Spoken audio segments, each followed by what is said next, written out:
Hi, I'm Mac McCarthy, and I help people with their breakups. And today we have another gem of a show here. And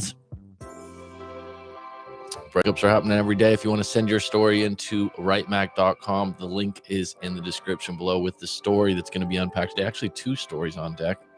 And it's an LDR, long distance relationship. If you've been there, you've done that, you know the trials and tribulations of a long distance relationship, and they aren't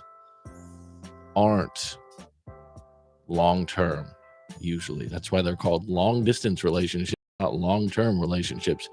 You can be in a long distance relationship short term, and it usually works out. People that go into 2, 3, 4 years, it's a matter of time because there needs to be a finish line. What do I mean by that? When you're in long distance relationships, at some point there has to be a D-Day, a day where you're going to meet up and live in the same city, in the same house, and actually be able to see each other more regularly.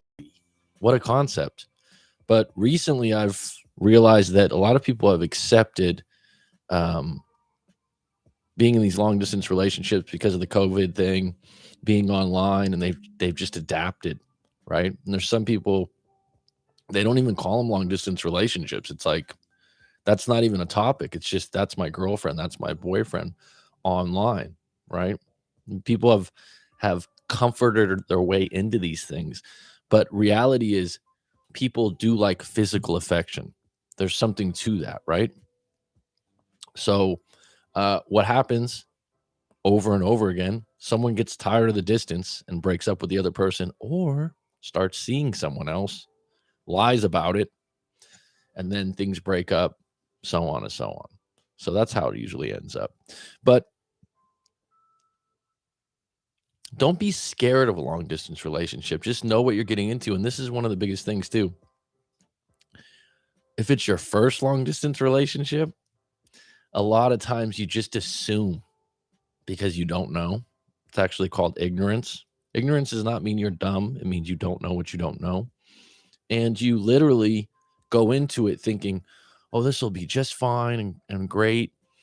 And it'll work out the way. But there's a big difference between seeing each other regularly or even 3 days a week, which is actually a sweet spot for a lot of people. People that have really good relationships, well, we see each other 3 or 4 times a week.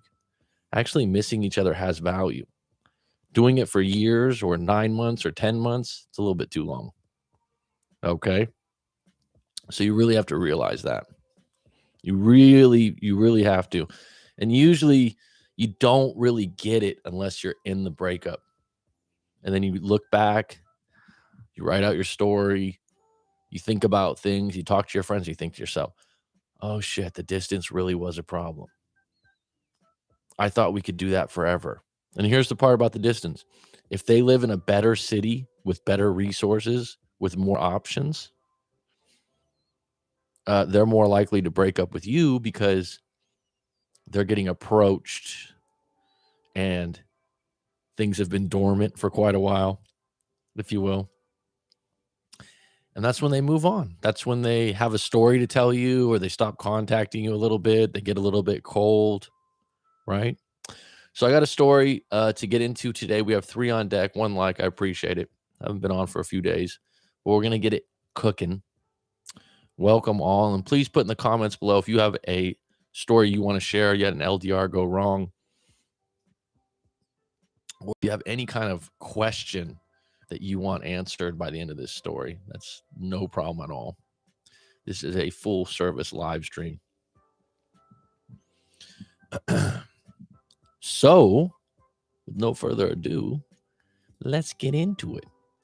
Hey, coach, I've got a breakup story here for you. Be honest, I was wrong.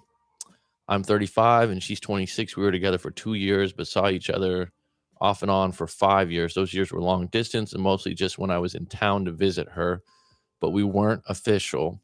Those years were great. I had freedom to see other women, and we'd see each other like once a month. And when we saw each other, it was electric. She loved me so much. I've never pressed her about seeing other guys because I knew how much she was into me. I knew I was her everything. And that was a great feeling. Then after 3 years, I decided to go all in and move.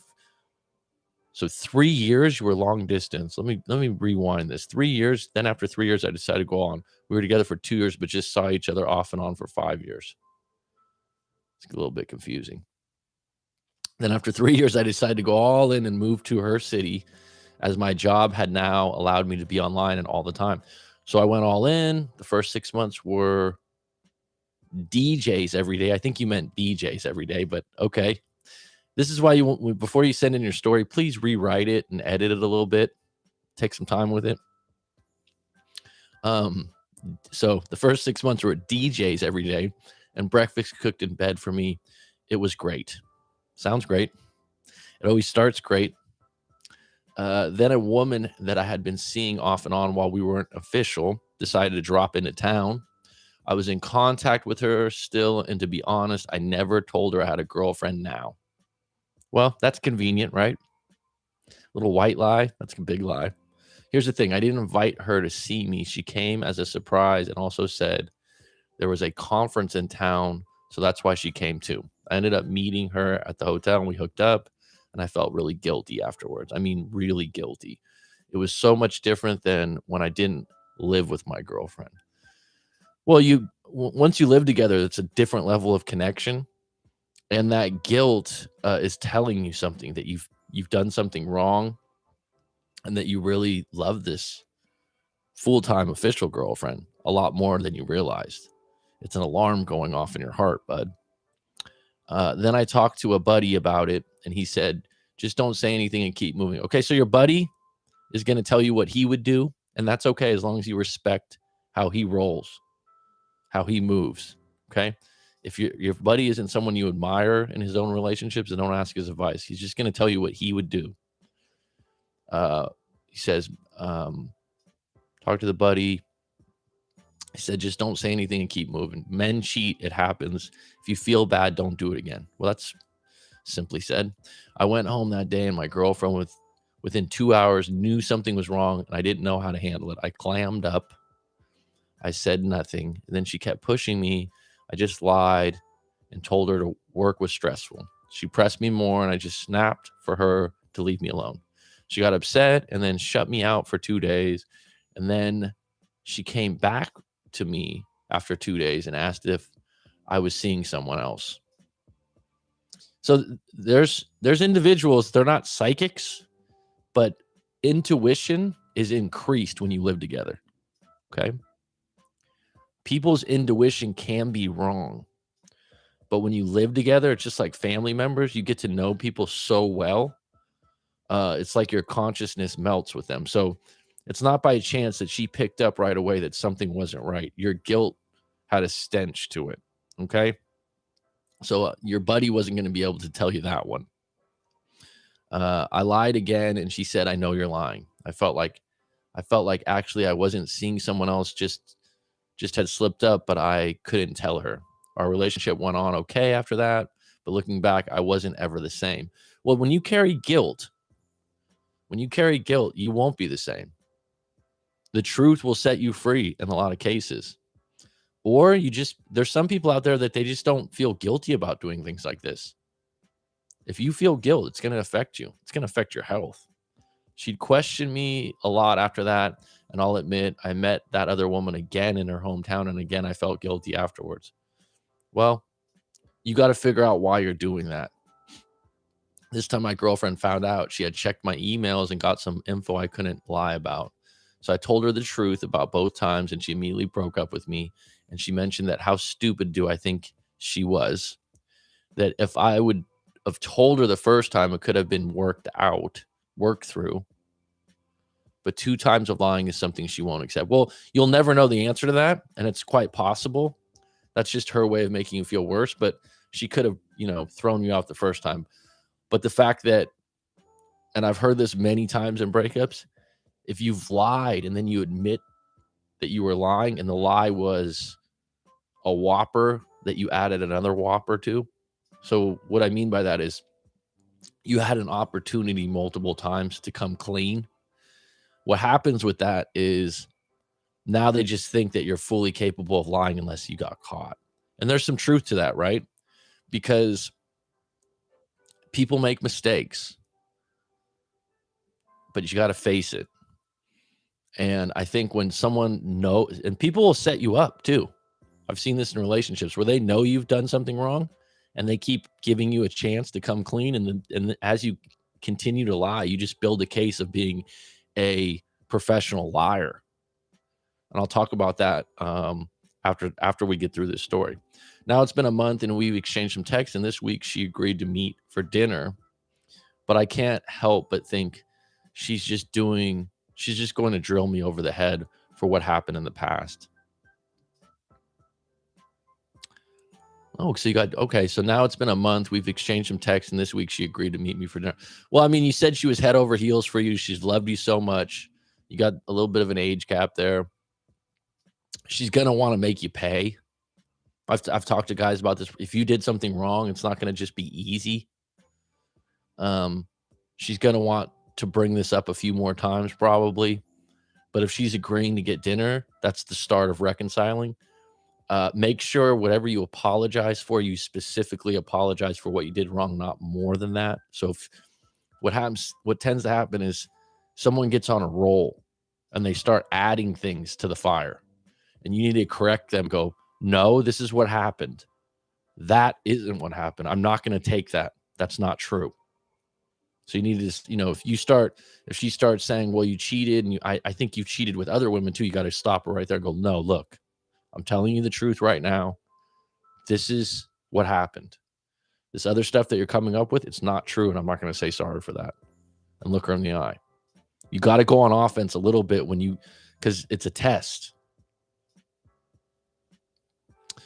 But I can't help but think she's going to drill me over the head what happened in the past. How do we move past that? Time. Have a dinner. Have a good time.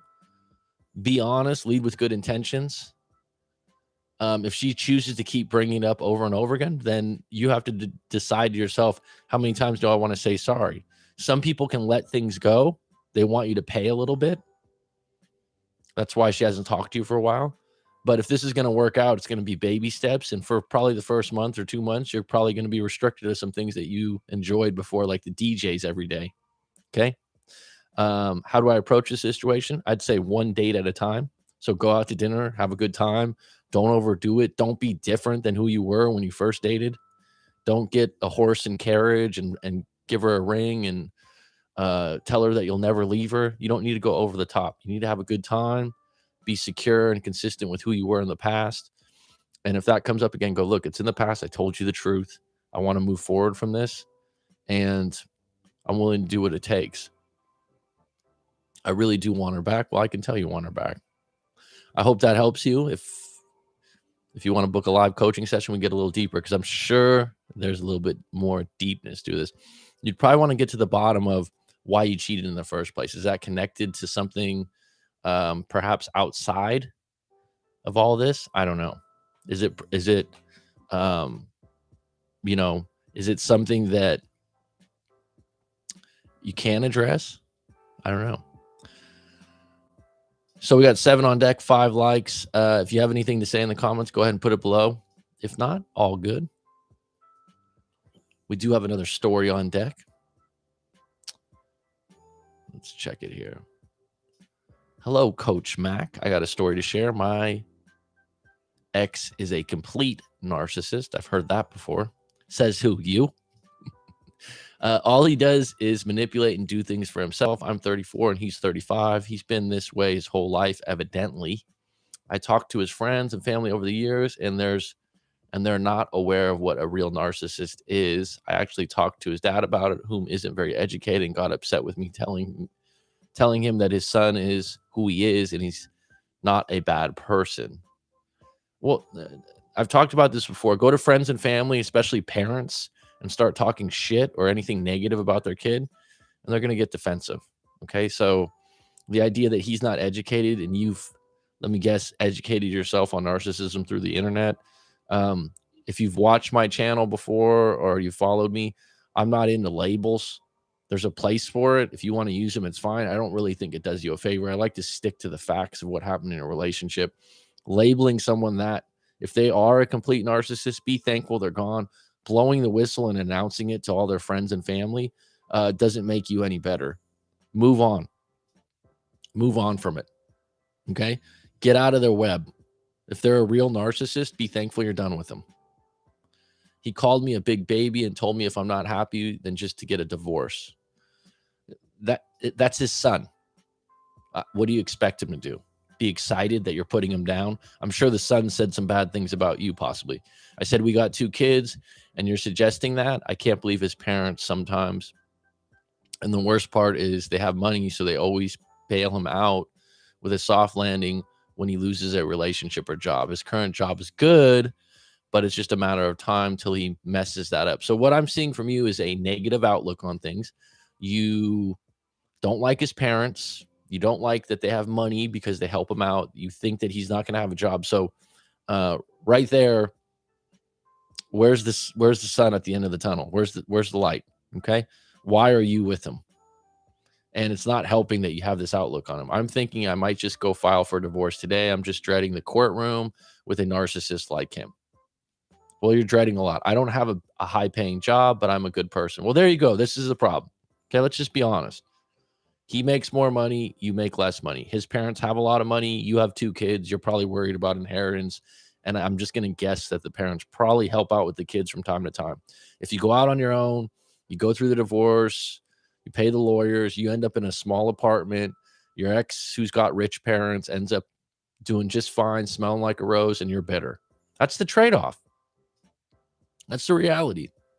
Okay? Calling him a narcissist, saying he's going to lose his job is wishful thinking. Is it possible that he's that person? Yeah, there's a trade-off. Right? There's a trade-off here. And the idea that you're a good person and he's a narcissist, okay, I believe you, I guess. I feel like, why do I have to be penalized for that? Well, it's a trade-off. You can't have everything you want. You don't want to be with a narcissist anymore. Okay. Well, you can't have his money too. He's been an off and on dad sometimes, but mostly doing his own thing. He's a big time surfer and that seems to come first, but he started taking our son this last year, and that was good. That sounds good to me. Surfing's a great thing to do with a parent, I suppose. I'm not sure if he even cares what happens to me. So that I'm not sure if he even cares what happens to me is a story you're telling yourself. If you really want to make this work, maybe a marriage counselor, a referee, to get in the middle of things. And if you don't like the marriage counselor, try a different one. But these accusations that you're making aren't going to help things. The idea that you don't even know if he cares about you and you've been married for a long time. I've been a loyal wife for 7 years, and he's been out doing God knows what. So there's a lot of assumption, and there's a lot of negative. I think this or this could be doom and gloom, but I haven't seen anything yet where you know something. But the only thing you know is he's a complete narcissist. Okay, people go to school to diagnose people with that. I've caught him cheating. Okay, well there you go.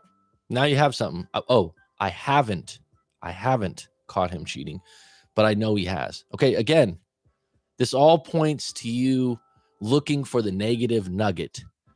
You're looking for reasons to get divorced. You're building a case, and it's not concrete evidence. But if you really want to get a divorce, I don't look at it like you're going to get penalized. You're just going to have to sacrifice some things.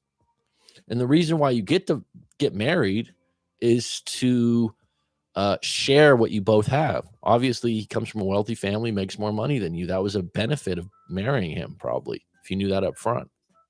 The signs are all there, everything but the lipstick on the collar. I found some stains on his shorts that he claimed were dry milk, but then I smelled them. They weren't smelling like milk.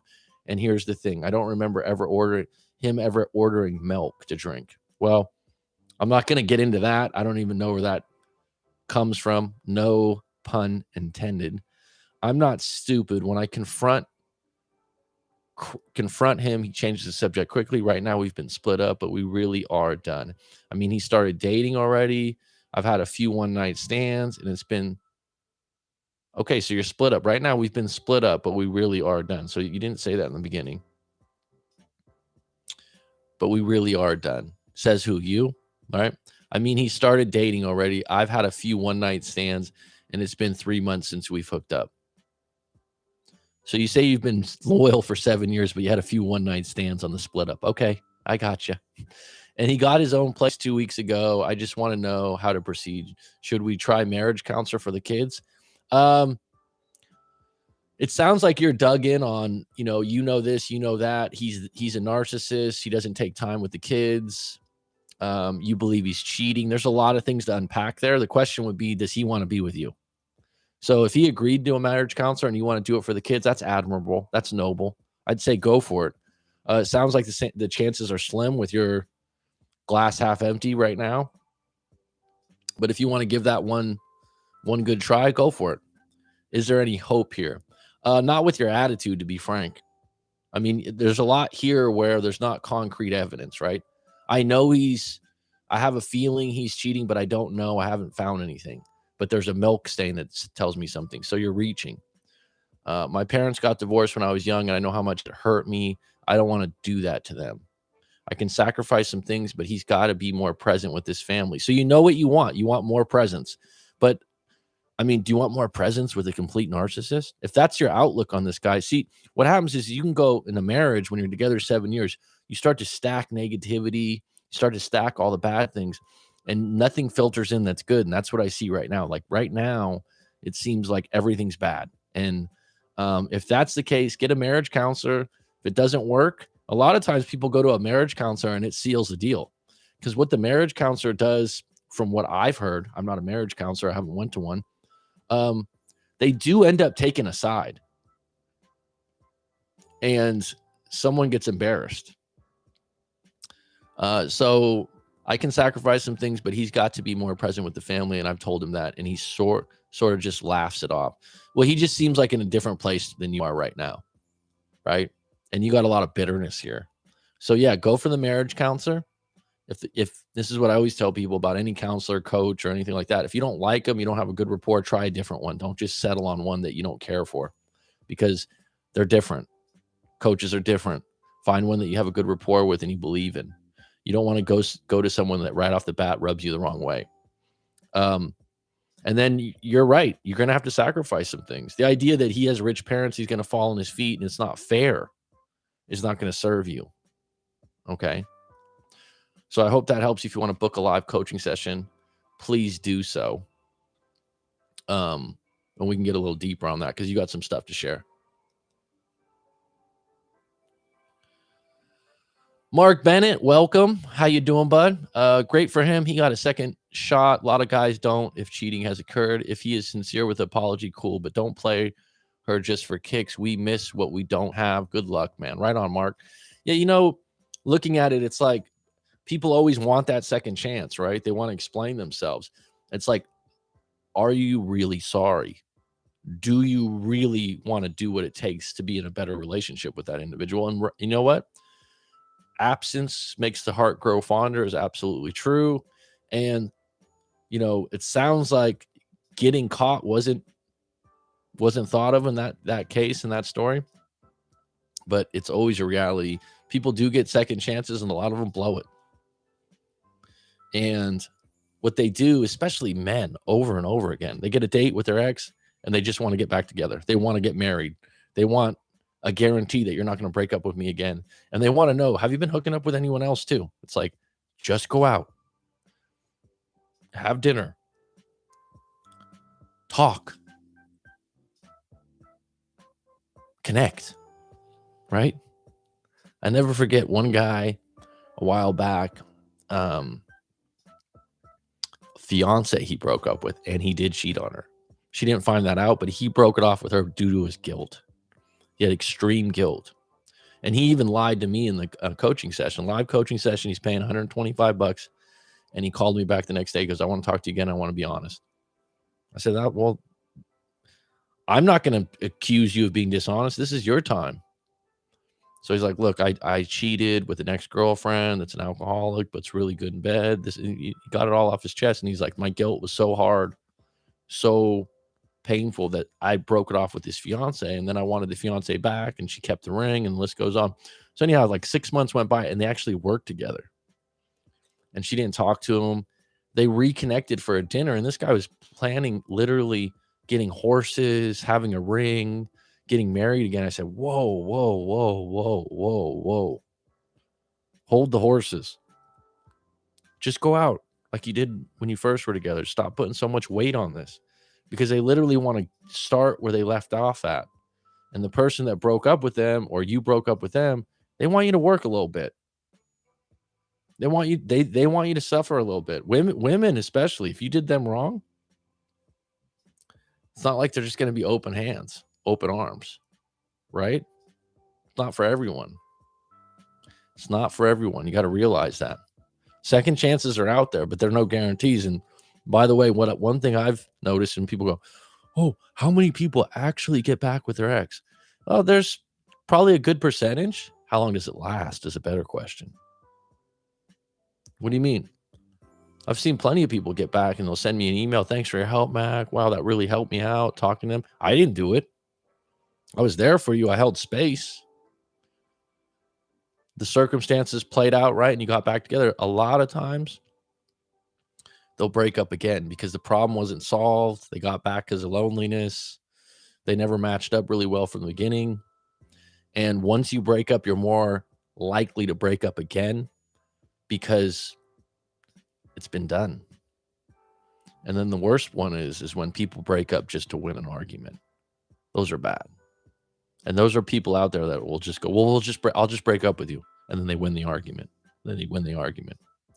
So I'll close this out with a quick poem. A little something I wrote here. Let's check this. I want her back.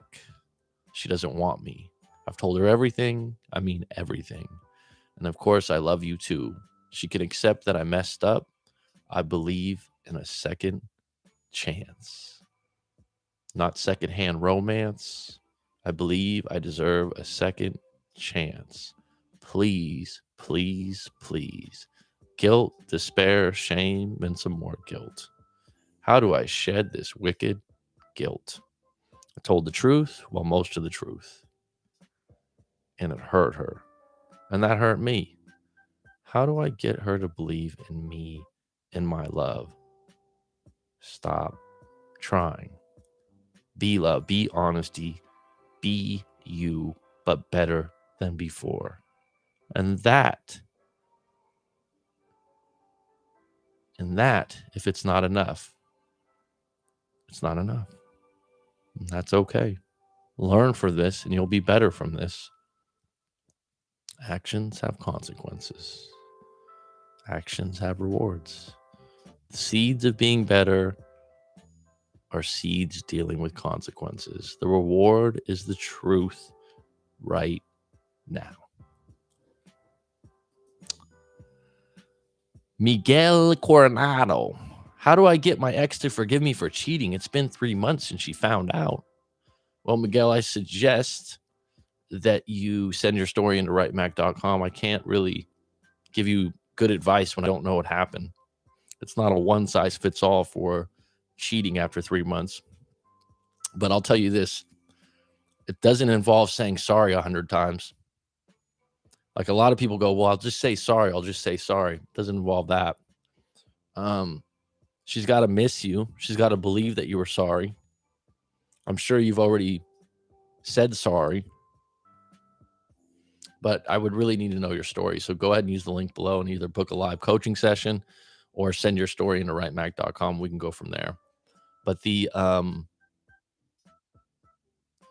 have to know how it goes down. So here's the thing about cheating, right? This is a good question, Miguel. MC, I'll call you.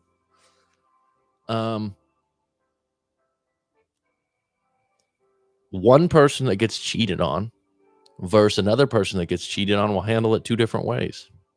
So for me to answer that question, I'd need to know in a live coaching session some things about how your ex operates or looks at the world, how she defines love in your relationship. What happened to her with her parents or her caregivers or her grandparents who took care of her, possibly.